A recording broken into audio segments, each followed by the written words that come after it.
إله إلا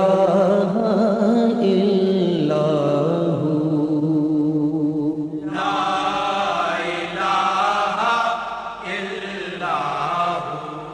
صلی اللہ علی محمد النبی الأمی صلی اللہ علیہ وسلم صلاۃ و سلام علیک یا سیدی یا رسول اللہ الحمدللہ رب العالمین والصلاۃ والسلام علی رحمت للعالمین وعلی آلہ واصحابہ اجمعین اما بعد فاعوذ باللہ من الشیطان الرجیم بسم اللہ الرحمن الرحیم وَإِنَّكَ لَعَلَىٰ خُلُقٍ عَظِيمٍ صدق اللہ مولانا العلی العظیم۔ سامعین و ناظرین، آپ کے سامنے 29واں پارہ سورہ نون والقلم کی آیت نمبر 4 کی تلاوت کا شرف حاصل کیا۔ ولید نے حضور نبی کریم صلی اللہ علیہ وسلم پہ ایک لفظ سے حملہ کیا، آپ کو مجنون دیوانہ کہا، تو رب کریم نے فرمایا وہ اور انبیاء تھے، ان پہ کوئی الزام لگتا تھا وہ خود صفائی پیش کرتے تھے۔ اے حبیب صلی اللہ علیہ وسلم، تیری طرف سے صفائی میں اللہ رب العالمین پیش کرتا ہوں۔ پہلے قسمیں اٹھائیں، نون والقلم، نون کی قسم، قلم کی قسم، تو فرشتے لکھنے اس کی قسم، تم تو اللہ کے فضل و کرم سے مجنون نہیں ہو، تم تو بڑے عقل مند ہو، تمہاری خلق بڑے اچھے ہیں، تمہاری عادتیں بہترین ہیں، تمہاری صورت بہترین ہے، تمہاری سیرت بہترین ہے، آپ تو خلق عظیم پر مسلط ہیں۔ یوں بھی ہو سکتا تھا انک متصف بخلق عظیم، انک موصوف بخلق عظیم۔ یا رسول اللہ صلی اللہ علیہ وسلم، آپ خلق عظیم سے موصوف ہیں، متصف ہیں، بلکہ یہ نہیں، کمال مبالغہ سے رب کریم نے فرمایا اے حبیب صلی اللہ علیہ وسلم، آپ خلق عظیم کے اوپر ہیں، بڑی شان والے خلق پر آپ ہیں، یعنی خلق عظیم آپ کے ماتحت ایک سواری ہے اور آپ اچھے اخلاق پہ سوار ہیں۔ یہ سورہ نون والقلم آیت نمبر 4۔ ان عائشہ رضی اللہ تعالیٰ عنہ، ام المومنین سید عائشہ صدیقہ رضی اللہ تعالیٰ سے پوچھا گیا کہ نبی کریم صلی اللہ علیہ وسلم کے اخلاق کیا تھے، آپ کی خو و خصلت سیرت کیا تھی، تو ام المومنین سیدہ صدیقہ رضی اللہ عنہ نے جواب دیا کان خلقہ القرآن، کان خلقہ القرآن، حضور کے اخلاق کا نام قرآن ہے، حضور کے اخلاق کا نام قرآن ہے۔ جو قرآن میں احکام ہیں، اچھے کام کرنے برے کام سے بچنے کے لیے آپ جبلتاً پیدائشی طور پہ، فطرتی طور پہ احکام قرآن پہ عامل تھے۔ آپ نے زبردستی اپنے آپ کو مکلف نہیں کیا، بلکہ آپ کی فطرت میں قرآن آیات کے مطابق، قرآن احکام کے مطابق آپ کی خو اور خصلت رہی۔ اما عائشہ صدیقہ کی اس روایت کو کہ فرمایا کہ آپ کا خلق قرآن ہے، امام اعظم ابو حنیفہ نے اپنی مسلم میں روایت کیا، امام احمد نے اپنی مسلم میں روایت کیا، امام مسلم نے اپنی صحیح میں روایت کیا، امام ابو داود نے سنن میں روایت کیا، جامع صغیر سیت اندروی حدیث موجود ہے، الفتح الکبیر علامہ نبہانی حسن نورانی کہ الفتح الکبیر میں بھی یہ حدیث موجود ہے، جلد 2 صفحہ 366، اور درس کی کتاب درس النظامی میں نور الانوار بھی موجود ہے۔ والخلق العظیم لہو علی ما قالت عائشہ رضی اللہ تعالیٰ عنہ، آپ کا خلق عظیم کیا ہے جس کے متعلق سید عائشہ صدیقہ رضی اللہ تعالیٰ نے فرمایا والقرآن، آپ کے اخلاق کریمانہ آپ کی سیرت، آپ کی خو و خصلت عین قرآن کے مطابق تھی، یعنی ان العمل بالقرآن کان جبلۃ لہ، قرآن کے احکام پہ عمل آپ کی فطرت میں تھا، آپ کی فطرت میں، آپ کی گھٹی میں، آپ کے نہاد میں قرآنی اخلاق سے اللہ تعالیٰ نے آپ کو مزین کیا تھا۔ بغیر کسی تکلف کے آپ قرآنی احکام پہ فطرتی طور پہ، پیدائشی طور پہ عمل کرتے تھے۔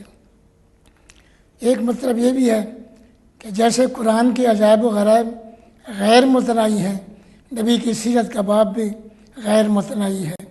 جیسے قرآن کے راز مکمل بیان نہیں ہو سکتے، تو نبی کے خلق اور سیرت کا بیان بھی مکمل طور پہ نہیں ہو سکتا۔ جو کچھ ہوگا اپنے قدر و علم کے مطابق اپنے اندازے سے لوگ بیان کریں گے، پورے اخلاق کا بیان کوئی نہیں کر سکتا۔ وکیلا، بعض نے خلق عظیم کی یہ تعریف کی ہے، والجود بالکونین والتوجہ الی خالق اما، دین و دنیا کو اپنے جود و کرم سے نوازنا۔ دنیا کی ہر نعمت، آخرت کی ہر نعمت کسی کو نہیں ملتی مگر سرکار دو عالم، رحمت عالم، نور مجسم، سم کے وسیلہ جلیلہ سے۔ تو آپ کونین پہ جود فرماتے ہیں، اہل دنیا پہ آپ کی سخاوت ہے، اہل آخرت پر آپ کا فیضان جاری اور ساری ہے۔ اس کے باوجود وہ توجہ الی خالق ہما، کونین پہ فیاضی بھی کرتے ہیں، دارین کو جود کرم سے نوازتے بھی ہیں، اور خالق کی طرف بھی آپ کی مکمل توجہ رہتی ہے۔ یعنی کہ اللہ سے توجہ ہٹ جائے پھر مخلوق کی طرف توجہ ہو، یا مخلوق کی طرف توجہ ہو، خالق سے توجہ نہ رہے، با یک وقت آپ صلی اللہ علیہ وسلم خالق کی طرف بھی متوجہ ہوتے ہیں، اور کائنات کو، دارین کو، دنیا آخرت کے ہر فرد کو اپنے جود و کرم سے نوازتے بھی ہیں۔ یہ بھی نور انوار میں ہے۔ بعض نے کہا خلق عظیم سے اشارہ ہے حضور کی طرف، حضور کے اس فرمان کی طرف۔ حضور نے اچھے اخلاق سکھائے، دہشت گردی کو مٹایا، خون خرابے کو مٹایا۔ زمانہ جاہلیت میں جو کئی سالوں سے ایک دوسرے کے خون کے پیاسے ہوتے تھے، آقا کی سیرت نے ان کو پیار محبت کا پیغام دیا۔ بانی اسلام نے اپنے اخلاق سے جنگجوؤں کو شیر و شکر بنا دیا، علم، بردباری، حوصلے کا سبقایا۔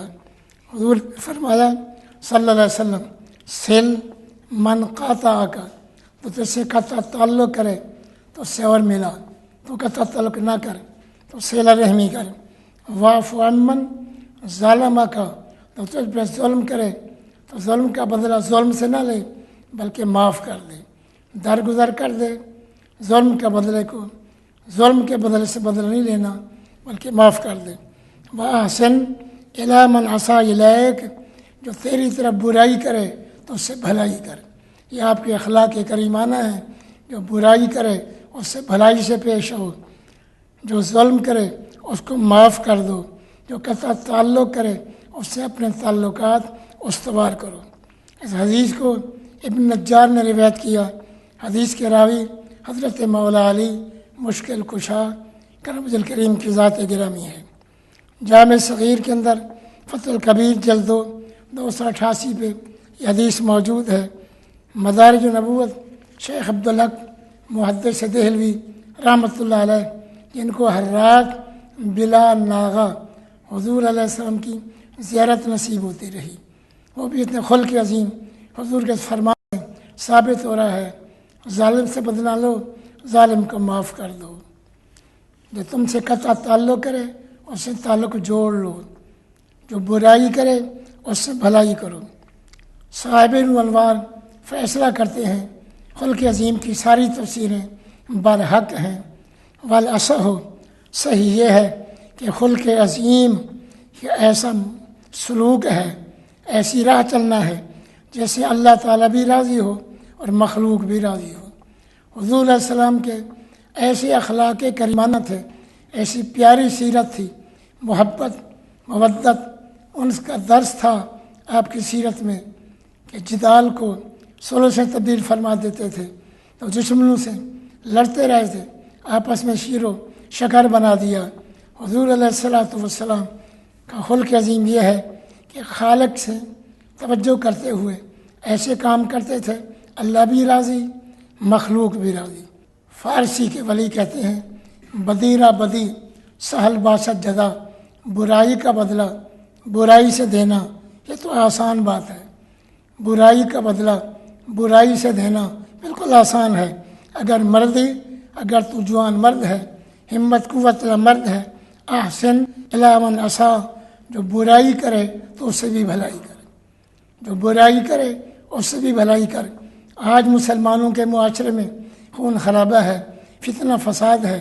اگر اپنے پیارے نبی سم کے خلق عظیم کو دیکھیں، آپ کی سیرت کو دیکھیں، تو دشمنی محبت سے تبدیل ہو سکتی ہے، خون خرابہ بند ہو سکتا ہے، ملک کا استحکام برقرار ہو سکتا ہے، امن و سلامتی کا گہوارہ ہو سکتا ہے۔ حضور علیہ الصلوۃ والسلام کو رب نے فرمایا قرآن میں خذ العفو وامر بالعرف، اے حبیب کسی غلام سے غلطی ہو جائے آپ معاف کر دیں، درگزر کریں، انتقام نہ لیں، بدلہ نہ لیں، اور معروف کام کا حکم دیں، اچھے اخلاق حکم دیں۔ وَأَعْرِضْ عَنِ الْجَاهِلِينَ، جاہل بے علم آپ سے تعرض کریں، آپ اسے منہ موڑ لیں، جاہل سے مقابلہ نہ کریں، جاہل کی بات کو درگزر کر کے معاف کر دیں۔ بخاری شریف جلد 2 صفحہ 669، کان رجل لہو سوء الخلق، مرد برے اخلاق کے مالک ہوتے تھے، زمانہ جاہلیت تھا، ایک دوسرے کے خون کے پیاسے تھے، معمولی بات پہ جھگڑتے، خون خرابہ کرتے۔ جب حضور علیہ الصلوۃ والسلام سے درگزر کی سیرت چمکی تو وہ سارے کے سارے دشمن ایک دوسرے کے محب بن گئے، ایک ہی سب میں کھڑے ہو گئے، محمود و ایاز، نہ کوئی بندہ رہا اور نہ کوئی بندہ نواز۔ امام جعفر صادق علیہ السلام رضی اللہ تعالیٰ عنہ کے بارے میں فرماتے ہیں، اس آیت مکارم اخلاق کی جامع ہے۔ حضور علیہ الصلوۃ والسلام نے اپنی ذات کے لیے کسی سے بدلہ نہیں لیا، اگر کسی سے بدلہ لیا ہے تو الحب للہ والبغض للہ کے محتاط۔ اللہ تعالیٰ مسلمانوں کو حضور علیہ السلام کی سیرت پاک پہ عمل کرنے کی توفیق عطا فرمائے تاکہ خون و خراب سے محفوظ ہو جائیں، امن و سلامتی کا پیغام نصیب ہو۔ وآخر دعوانا ان الحمد للہ رب العالمین۔ اس لیے حالت فرماتے ہیں تیرے خلق و حق نے جمیل کیا، تیرے خلق و حق نے عظیم کہا، کوئی تجھ سا ہوا ہے نہ ہوگا شہا، تیرے خالق کے حسن و ادا کی قسم، بنانے والے کی قسم۔ حضور صورتاً سیرتاً بے مثال ہے، خلق عظیم ہے، خلق بھی عظیم ہے، خلق جمیل ہے، خلق عظیم ہے۔ اللہ تعالیٰ اسوہ حسنہ پہ عمل کرنے کی توفیق عطا فرمائے۔